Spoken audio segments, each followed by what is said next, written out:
Բժիշկները դառնում են հրաշագործներ, քանի որ հիմա կատարվում են միջամտություններ, որոնց մասին մենք անցյալում նույնիսկ երազել չէինք կարող։ Ահա մի քանի օրինակ։ 2025 թվականին կատարվեց բավականին հետաքրքիր վիրահատություն։ Տեղադրվեց փափուկ ճկուն իմպլանտ հիվանդի ուղեղի մակերեսին, ով ուներ շարժողական խնդիրներ մի քանի ինսուլտների պատճառով։ Վիրահատությունից հետո հիվանդի վիճակը բավականին լավացավ։ Սա շատ հեռանկարային վիրահատություն է, քանի որ աշխարհում բավականաչափ մարդիկ տառապում են ինսուլտներից հետո բարդություններից եւ շարժողական խնդիրներից։ Երկրորդ հետաքրքիր հետազոտությունը կապված է խլության բուժման հետ։ Բժիշկները կարողացել են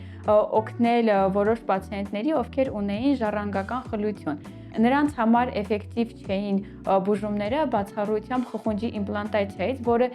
եւս ոչ միշտ էր հաջողվում եւ բավականին թանկ էր։ Գենային թերապիայի միջոցով առողջ գեները հասցվում են ներքին ականջի բջիջներ, որոնք պատասխանատու են ազդակի փոխանցման համար դեպի լսողական նյարդ։ Այս հետազոտության արդյունքում բավականին շատ երեխաներ սկսել են լսել։ Այս հետազոտությունը թույլ կտա նաև ապագայում բուժել բավականին լուրջ գենային մուտացիաներով պայմանավորված հիվանդություններ երեխաների մոտ։ Եթե ձեզ դուր եկավ վիդեոն, թողեք մեկնաբանություն, հավանություն թողեք եւ մենք կշարունակենք այս ֆորմատը։